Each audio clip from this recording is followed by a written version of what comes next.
ಕೇವಲ ಒಬ್ಬ ಸಚಿವರ ರಾಜೀನಾಮೆಗಾಗಿ ಈ ಸದನದ ಅಮೂಲ್ಯವಾದಂತಹ ಸಮಯ ಇವತ್ತು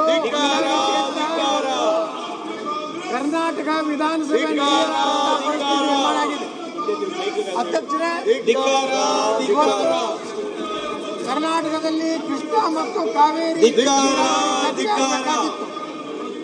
ಕಾವೇರಿಯಲ್ಲಿ ನೀರಿನ ಬಗ್ಗೆ ಚರ್ಚೆ ಆಗಬೇಕಾಗಿತ್ತು. ಕೃಷ್ಣ ರೈತರು ಇವತ್ತು ಪರಿಹಾರ ಸಿಗದೆ ಏನೋ ಮುಳುಗಡೆ ಆಗ್ತಾ ಇದೆ. ಜಮೀನಿಗೆ ಸರಿಯಾದ ಪರಿಹಾರ ಸಿಗ್ತಾ ಇಲ್ಲ, ತಕ್ಷಣ ಪರಿಹಾರ ಸಿಗ್ತಾ ಇಲ್ಲ.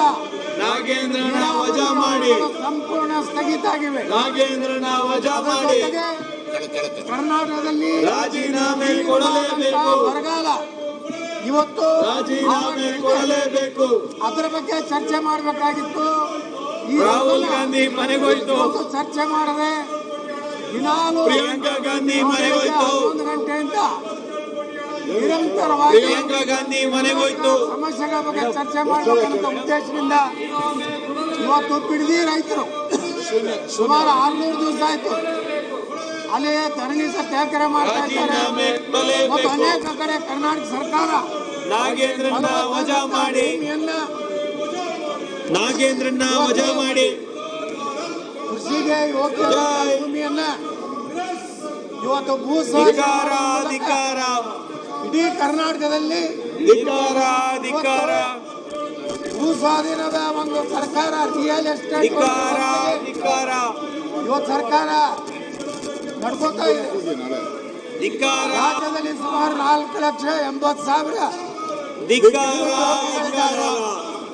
ಅವರ ನೇಮಕಾತಿ ಇಲ್ಲ. ಕೆಪಿಎಸ್ಸಿಯಲ್ಲಿ ಹಗರಣ ನಡೀತಾ ಇದೆ. ಅದೇ ರೀತಿ ರಾಜೀನಾಮೆ ಕೊಡಲೇಬೇಕು. ಅನೇಕ ಸಚಿವಾಲಯದಲ್ಲಿ ವಜಾ ಮಾಡಿ ಇವತ್ತು ನೇರವಾಗಿ ಭ್ರಷ್ಟಾಚಾರಗಳನ್ನ ಎದುರಿಸ್ತಾ ಇದ್ದಾರೆ. ಅದೇ ರೀತಿ ಸೇಲಾಯ್ತು ಮಂತ್ರಿಗಿರಿ ಸೇಲಾಯ್ತು. ಏನು ರಾಜೀನಾಮೆ ಕೊಡಲೇಬೇಕು, ಇವತ್ತು ರೈತರ ಮೇಲೆ ಮಂತ್ರಿನಾಮೆ ಕೊಡಲೇಬೇಕು. ಮೇಲೆ ರಾಹುಲ್ ಗಾಂಧಿ ಮನೆಗೋಯ್ತು, ಟ್ಯಾಕ್ಸ್ ಹಾಕೋದ್ರ ಮೂಲಕ ಪ್ರಿಯಾಂಕಾ ಗಾಂಧಿ ಮನೆಗೋಯ್ತು, ಚರ್ಚೆ ಆಗಬೇಕಾಗಿತ್ತು.